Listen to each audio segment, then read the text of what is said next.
Okay, it's a fairly interesting start to the afternoon. Come across two creatures very different from each other, but both gnawing on bones. One you'd expect it from was a hyena, and the other, a lot of people don't realize that they chew on bones. It was a giraffe. I didn't manage to get footage of the giraffe because it scuttled away, but I got a photo. Have a look here. But this is what the hyena was chewing on. So this is a hippo skull, well, the remains of a hippo skull that's well over a year old. Believe it or not, this hippo was killed by lightning in a summer storm. Two hippo were found floating dead in this waterhole, which had a lot more water in it than it does now. You can see it's fairly dry there, end of the dry season. But the dry season has quite a part to play in why this hyena was chewing this bone, and everything's kind of hacking for food for the most part. So things just make do with what they can, and there's clearly still a bit of calcium and phosphorus and some minerals in this bone. Maybe the hyena just needed to strengthen its jaws, but yeah, I mean, you imagine them feeding on nice fresh kills. If there aren't any to come by, they'll still have a little nibble of something a little bit older and staler. I think we briefly discussed the giraffe gnawing on bone thing a couple of weeks ago in a video. It's called osteophagia, and that basically means the eating of bones. Although giraffes don't really eat the bones, they just kind of gnaw on them to extract a few minerals, kind of grind them up in their mouths. And it's mainly phosphorus they're after, and a little bit of calcium as well, good to help their bone structure. So if you look here, we can see where this giraffe was feeding. No, it was a female actually. She's moved off now, but here's the evidence, and this is the bone she was chewing on. So this would have been one of the vertebrae of probably that same hippo, although there were two that were killed by lightning in that storm. Judging by how gooey this one is, it feels like it's covered in giraffe saliva, so I think it was this one. Yeah. So yeah, giraffes, you find a number of different animals gnawing on or making use of rather unexpected or unorthodox food sources, or not necessarily food sources, but just supplements, let's call them. Like tortoises eat hyena dung to add calcium to their diet, because hyenas have so much bone in their diet. There's a very strong calcium presence in their scat, so you'll see leopard tortoises nibbling on hyena dung to get their calcium supplement, which assists in shell production. So yeah, interesting start. A few things eating bones around this waterhole. Let's carry on. Yeah, do you copy? This is Guy on the radio. Let's see what he's got. Go ahead. Confirm mother +2 east or west of the pan. Southeast. Copy. I've just located a leopard. I'll update you shortly, so stand by. I don't have visual of mother +2. Copy. Okay, so from that update, I'm going to start the car because we want to get there. We're close. So we've come out here on this grey and rainy day to try find the mother cheetah and her two cubs who were found this morning by the Tracker Academy on an impala kill. But now where Guy is, he went to check the last place they were seen. He's listening. He has just found the Senegal Bushmell there, who probably was attracted by the smell of the carcass, or maybe he even saw the cheetahs. Let's go see what's happening there. But if he's there, the cheetahs won't be. They'll have moved off, so they might be somewhere close.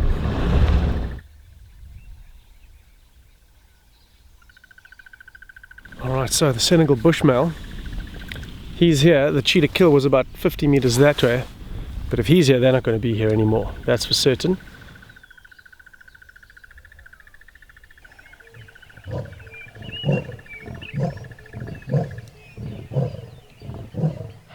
He's just vocalized, and he did it just after he pricked up his ears and looked off to the east, which is that direction, although with a sky like this, it's not exactly going to get a sense of where the sun is. He has been mating with the Mashaba female for the last couple of days, so possibly she's calling that way and he's going off to meet her. So he's gone into a pretty thick area.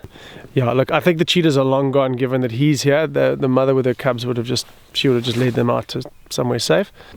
Yeah, we'll do a little bit of a roundabout, see if we can find the leopards again on the far side. If we're lucky, we'll bump the cheetah somewhere in this area, but I don't think they'll still be here.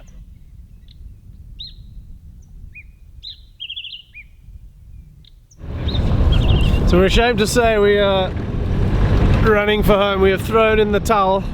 The towel is exactly what you need because it's soaking wet out here. No cheetah, it's freezing cold, it's wet. The best thing to take out of this afternoon though is Sean made a terrible decision and went way down south.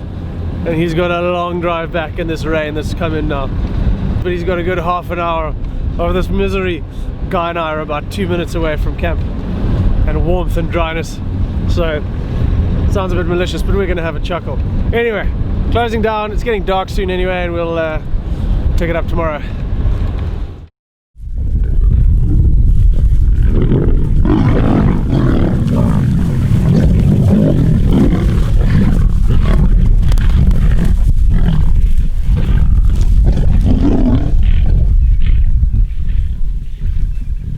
Okay, we're sitting with the bulk of the Ntsevu pride this morning. They've just robbed 2 leopards of a kill. We don't have the full background to what happened. It looks like the Ntsevu pride were on a kill themselves because when they arrived, there was blood on their faces. Greg arrived, spotted a lioness moving, dragging a kill. There was a leopard in a tree. Another leopard ran in up the tree. The first leopard ran down, ran off. We arrived half a minute later and bulk of the pride fighting over the kill, and now the leopard is still treed in a marula and she's not going to come down for a while. She'll wait until the lions have moved well off.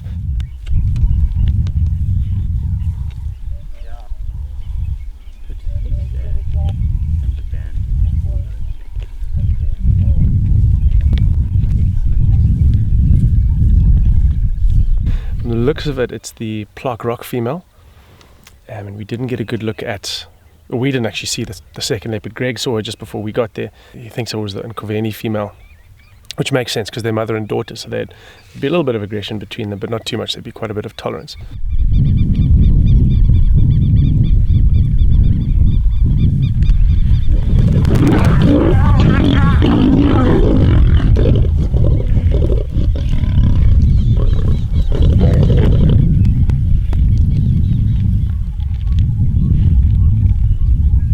So now the pride's just kind of moving around, trying to see if there are any scraps left over. It was a young impala ram that was killed, and there's not going to be a lot to go around between 13, 14 lions. I haven't got a full count here. It looks like mainly the sub-adults that are here, 1 or 2 of the adult lionesses, and we don't know where the rest of the pride is. Probably further back that way. That's where they came from. And like we said, we suspect they came off a kill themselves because they came in with blood on their faces already. Most likely they would have heard the noise of the leopard making the impala kill, maybe the alarm calls from the other impalas, and that's what would have drawn them into the area. And they would have run in, and the leopard has no chance against lions. Best decision is to get up a tree to safety, which is where she is now, right up at the top of a marula. And we're just going to wait till she comes down, which, like we're saying, is only probably going to happen when the lions have moved off.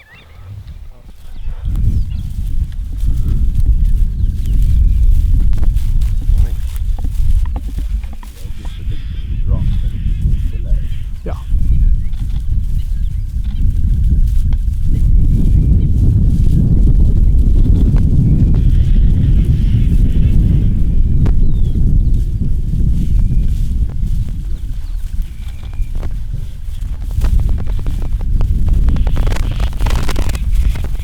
Okay, it's an amazing walk by. The pride just kind of streaming past the vehicle. I counted 14, 15 in total. Birmingham males aren't with them this morning, so we're pretty sure the leopard is now going to come down. She's going to see her gap, so we're just waiting for that. The pride is most likely going to go down into the Sand River, which is just behind us. Actually, no, she's going to come down now.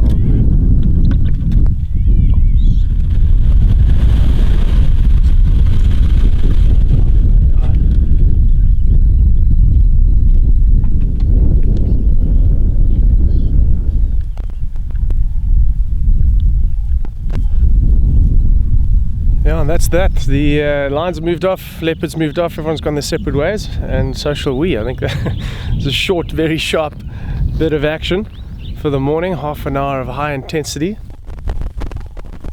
I don't know how much the Plaque Rock female managed to get before she was robbed, but she's thankfully unharmed. Generally you try and predict which way a leopard's going to come down a tree, and we had one spot, other guys had another, and we all got it wrong, so didn't get the final jump down, which is always what you want to try see, but that's the way the bush goes. So yeah, magic morning.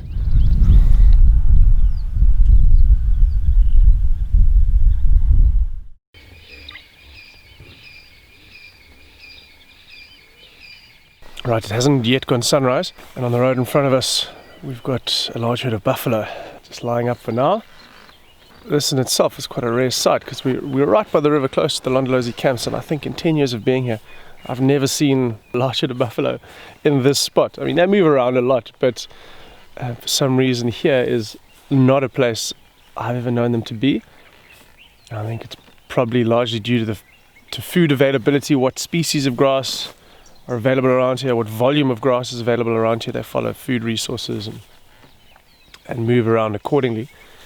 They're all just lying, chewing the cud now. They're ruminants, so they've got the four-stomach system. It's a bit of a misnomer. It's a bit more complicated than that, but they ruminate, so they chew the cud, they regurgitate food out of one of their stomachs and chew it, grind it up extra fine, re-ingest it. That lets digestive enzymes access it a lot better, and they process their food a lot more thoroughly than non-ruminants. And I think we're going to spend the morning with them, see where they go, watch them getting active, which they will do when it starts getting warm, or which they're likely to do when it starts getting warm. It's probably a bit much to hope that there are lions patrolling somewhere around the fringes of the herd, but you never know. So let's see. It's going to be a buffalo morning.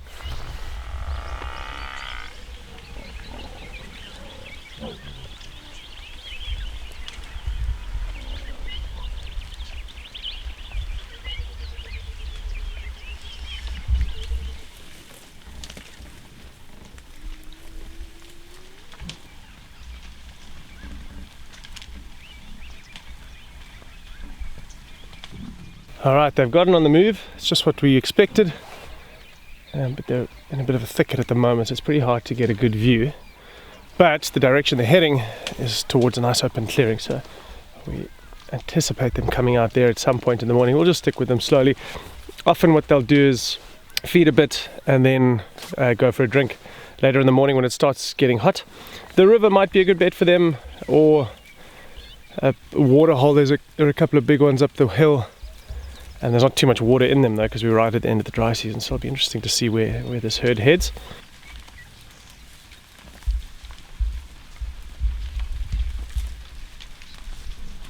Shame, you can see how skinny a lot of these buffalo are. Most of them, in fact. I mean, it's right at the end of the dry season, so there's not a lot of good grazing around for them. And one of the problems for ruminants is that when the environmental conditions deteriorate, they can't up their intake too much to compensate. And because they have to ruminate, they have to regurgitate food and spend that time chewing the cud, and that kind of puts a cap on how much they can actually eat. So they can't solve the problem by increasing the volume, because they're governed by the amount of time they need to ruminate. So conditions go down, and so does theirs generally. But the rains are just around the corner, so yeah, and these guys are kind of watching the clouds building up in the horizon day by day, and just hoping for a grassy reprieve, let's call it.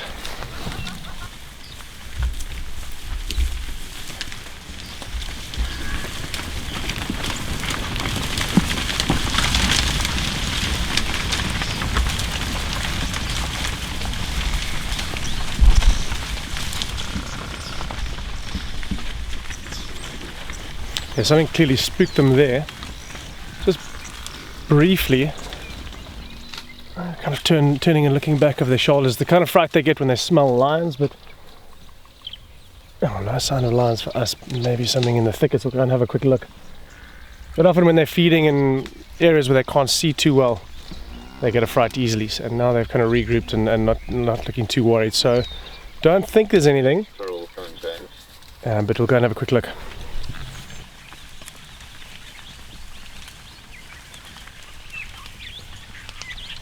And they've all started heading down into the Sand River now. Spectacular sight, them all coming down the bank. To me, I think one of the most quintessential African sights is a herd of buffalo in the dust at sunrise or sunset. You get this golden light streaming through the billowing dust.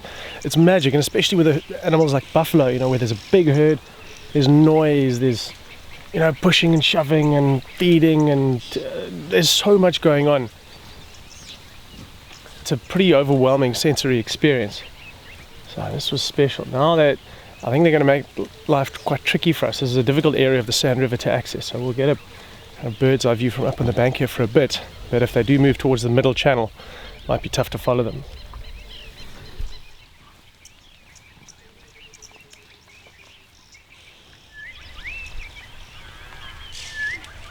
Okay, before we totally give up on these buffalo, we're going to try one more trick.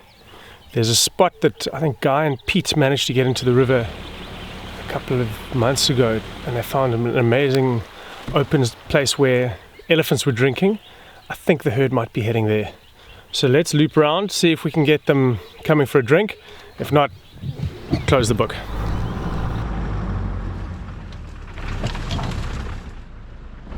Okay, we managed to get down into the river.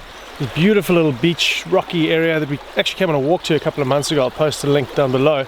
You can see that story. I think we were following wild dogs. Anyway, I could just see the front runners of the herd coming this way. We'll see if we can get across the river here. Hope we don't get stuck.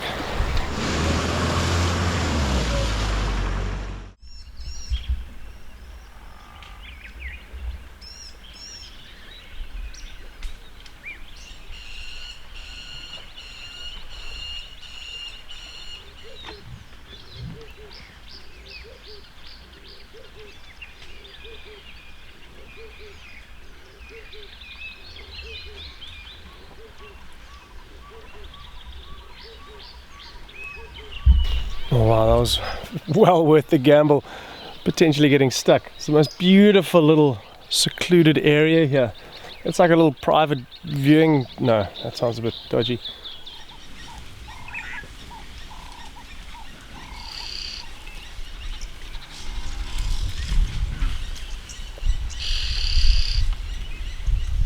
We just had the herd out in the sand with the rocks and the gently flowing water.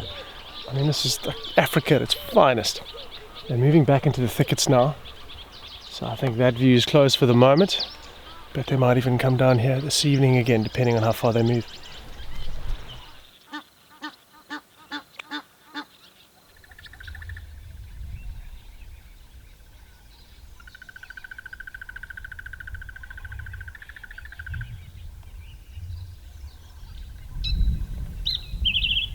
So we get quite a number of requests online to feature birds in our stories, but they are pretty tricky to film. You need the right gear, and a lot of the birds we see hop around in the undergrowth and in the foliage, so it's pretty hard to get good footage of them. But this morning we found a very unusual bird, not only for the fact that it doesn't often occur here, but for where it is. It's called a purple heron, and it's sitting on top of a big tree. The tree is a torchwood, but that's not the point. The fact is, these herons, they're very rare here. I've only seen one this year. One of the reasons they're rare is because they skulk in the reed beds. They're very shy, retiring birds. They don't like to be seen. And for the life of me, I don't know what this one is doing on top of the tree in the open. These birds don't like to break cover. They usually only do it when they're flushed, but then usually they go and land somewhere else in the reeds where they can stay hidden. So I can only imagine that this one was scared out of the reeds by a predator or something like that. That's my guess. I don't know. I've never seen one exposed in the open like this. So if you're not a birder, this might not be that exciting, but it is a pretty cool thing to see for us. We love birding here. So with birds, the identification is not always just look at it and say that's what it is. Often the flag is that it looks different to what you normally see. Now, we regularly see grey herons, which are the common species around here, on top of trees, but purple herons are a lot more slender, and that's why, looking at this one, we thought, hang on, that doesn't look quite right, let's stop and have a look. And there it was. So very unusual start to the day, and hopefully that's setting the tone for a morning of great sightings.